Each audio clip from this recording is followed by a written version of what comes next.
우리가 마음의 뿌림을 받아 악한 양심으로부터 벗어나고 몸은 맑은 물로 씻음을 받았으니 참마음과 온전한 믿음으로 하나님께 나아가자. 아멘.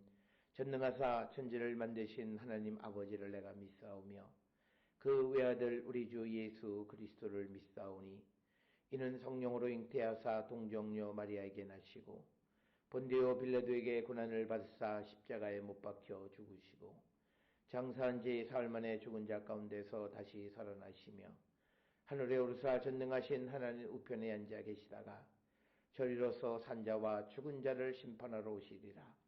성령을 믿사오며 거룩한 공예와 성도가 서로 교통하는 것과 죄를 사하여 주시는 것과 몸이 다시 사는 것과 영원히 사는 것을 믿사옵나이다.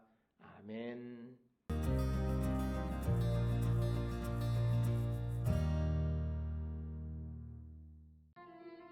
악인이 하나님께 얻을 분깃, 포악자가 전능자에게서 받을 산업은 이것이라. 그의 자손은 번성하여도 칼을 위함이요 그의 후손은 음식물로 배부르지 못할 것이며 그 남은 자들은 죽음의 병이 돌 때에 묻히리니 그들의 과부들이 울지 못할 것이며 그가 비록 은을 티끌같이 쌓고 의복을 진흙같이 준비할지라도 그가 준비한 것을 의인이 입을 것이요 그의 은은 죄 없는 자가 차지할 것이며 그가 지은 집은 좀의 집 같고 파수꾼의 초막 같을 것이며 부자로 누우려니와 다시는 그렇지 못할 것이요 눈을 뜬즉 아무것도 없으리라. 두려움이 물같이 그에게 닥칠 것이요 폭풍이 밤에 그를 앗아갈 것이며 동풍이 그를 들어올리리니 그는 사라질 것이며 그의 처소에서 그를 몰아내리라. 하나님은 그를 아끼지 아니하시고 던져버릴 것이니 그의 손에서 도망치려고 힘쓰리라. 사람들은 그를 바라보며 손뼉치고 그의 처소에서 그를 비웃으리라.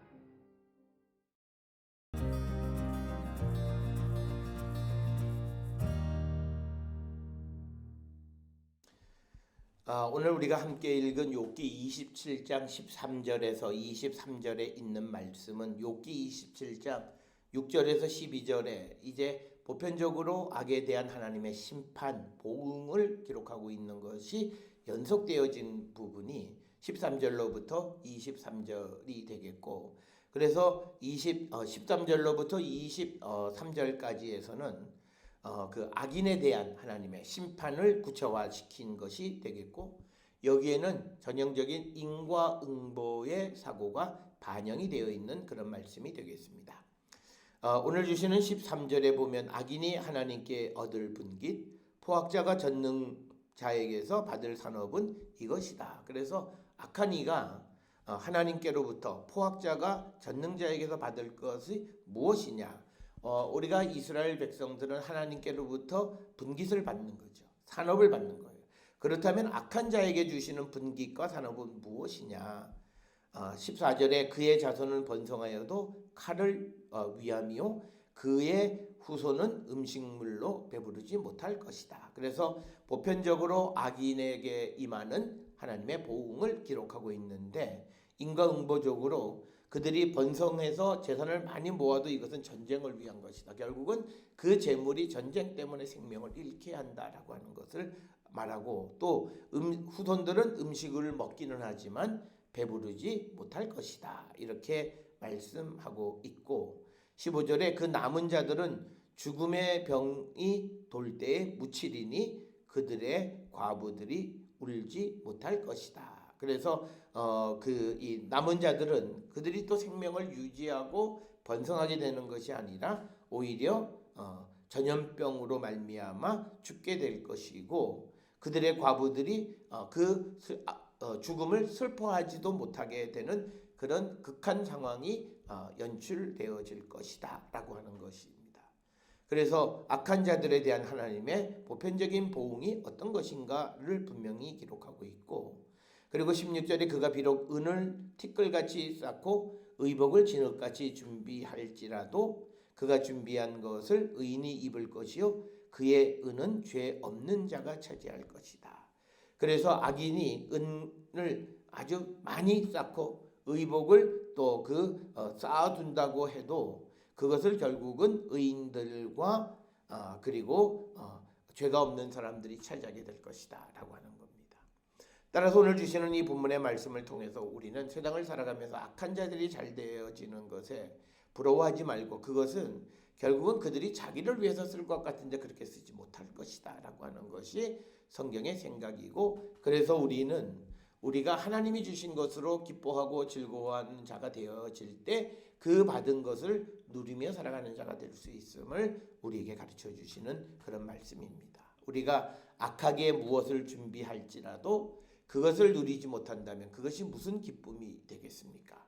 오늘 주시는 본문을 통해서 우리의 삶의 모습이 어떤 삶이 되어야 하는가를 다시 한번 생각해 보는 그런 시간이 되었으면 합니다. 특별히 또 18절에 보게 되면 그가 지은 집은 조매의 집 같고 파수꾼의 초막 같을 것이다 라고 하는 겁니다. 그래서 악인이 지은 집은 조매의 집과 같은 것이다 라고 하는 겁니다. 그리고 또 그들이 지은 집은 파수꾼의 초막, 즉 파수꾼의 초막이라고 하는 것은 든든하게 짓지 않고 임시로 지은 것과 같은, 그래서 초막은 추수가 끝나면 다시 폐기되어지는, 그래서 악인의 집이 든든히 세워지지 못할 것이다 라고 하는 것이 오늘 주시는 말씀이 되겠습니다. 따라서 악인이 순간 번성하는 것 같지만 그러나 그것은 곧 흘러가는 물과 같이 없어지고 말 것이다 라고 하는 것이 오늘 이 욥기 27장 18절에 우리에게 주시는 말씀이 되겠고, 이어서 19절에 부자로 누리오니와 다시는 그렇지 못할 것이요 눈을 뜬즉 아무것도 없으리라. 그래서 부자가 잤다가 깨어나니까 아무것도 없는 자가 되어질 만큼 그 악한 자들의 운명이 하룻밤 사이에 변화되어질 것이다. 이런 악인에 대한 하나님의 완전한 심판의 모습을 언급하고 있는 부분이 오늘 우리가 읽은 부분이 되겠고요. 또 20절에 두려움이 물같이 그에게 닥칠 것이요 폭풍이 밤에 그를 앗아갈 것이다 라고 하는 겁니다. 그래서 그는 두려움 속에, 악인은 두려움 속에 살게 되고 밤에 부는 폭풍으로 그가 죽게 될 것이다. 그래서 특별히 20절로 22절에서는 그 자연적인 재앙을 통해서 순식간에 그 악인의 재산을 모두 잃어버리게 될 것을 이야기합니다. 그래서 21절에 동풍이 그를 들어 올리리니 그는 사라질 것이며 그의 처소에서 그를 몰아내리라. 그래서 동풍이 그를 들어 올리는 것은 이것은 그 하늘로 올라가는 그런 것이 아니라 하나님 그를 뽑아버린다. 그래서 그의 처소에서 그를 몰아낼 것이다 라고 하는 겁니다. 그리고 22절에 하나님은 그를 아끼지 아니하시고 던져버릴 것이니 그의 손에서 도망치려고 힘쓰리라. 그래서 하나님은 우리를 아끼시고 우리를 지키시고 우리를 사랑하시는데 하나님이 악인은 아끼지 않으신다는, 그리고 오히려 그를 포용하고 보호하는 게 아니라 그를 던져버리게 될 것이다. 그래서 그의 손에서 도망치려고 하나님의 손에서 도망치려, 우리는 하나님의 손 아래, 하나님의 날개 아래, 하나님의 손에 인도함을 받는 삶을 살아야 되는데 악인들은 그 하나님의 손이 도움이 아니라 그를 심판하는 손이 되어지기 때문에 그 손에서 벗어나려고 힘쓴다, 이런 말씀이 되겠고, 그러면서 23절에 사람들은 그를 바라보며 손뼉치고 그의 처소에서 그를 비웃으리라. 결국은 악한 사람의 그 운명을 바라보면서 사람들이 환호하고 그를 비웃게 되어질 것이다. 그래서 오늘 주시는 13절로 23절의 말씀은 악인의 삶의 비극적인 하나님의 심판, 그리고 특별히 강조하는 것은 악인의 삶이 오래 지속되어질 수 없음을 강조하는 것이 오늘 주시는 23절의 말씀이 되겠습니다. 사랑하는 성도 여러분, 우리가 세상을 살아갈 때 악인이 일시적으로 잘 되는 것 같지만 그러나 우리는 하나님의 마지막 심판을 믿고 하나님은 그 악을 그냥 내버려 두지 아니하시고 때가 이를 때에 하나님은 그들을 심판하시고 그들이 불의하게 준비한 모든 것을 통해서 그들은 해를 입게 됨을 우리에게 가르쳐 주시는 말씀입니다. 따라서 오늘 주시는 본문을 통해서 우리는 매 순간 불의를 통한 기쁨을 얻기보다는 하나님 앞에 진실된 삶을 살기로 결단하는 우리 모든 성도들이 될 수 있기를 주의 이름으로 축원합니다. 기도하시겠습니다. 사랑과 은혜가 충만하신 아버지 하나님, 우리의 삶을 돌아봅니다. 오직 하나님의 뜻 안에 살아가는 자들에게 인도하여 주시고 오직 주님만을 바라보며 나가는 거룩한 백성이 되게 인도하여 주시옵고 악인은 하나님 앞에 견딜 수 없음을 분명히 깨닫는 저희들 되게 하여 주셔서 하나님의 진리와 정의와 공의 가운데 사는 우리 모두가 되게 축복하여 주시옵소서. 예수님의 이름으로 기도드렸사옵나이다. 아멘.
기도하시겠습니다. 이제는 우리 주 예수 그리스도의 은혜와 하나님 아버지의 무한하신 사랑과 성령의 위로 역사 교통하심이 악인은 하나님의 심판에 이르게 되어짐을 믿고 매 순간 주님 앞에 말씀 안에 성령의 인도하심을 따라 공의와 정의와 사랑 가운데 거하는 자 되기를 결단하며 세상을 향해 나가는 우리 모든 성도들 머리 위에 지금으로부터 영원토록 함께 할지어다. 아멘.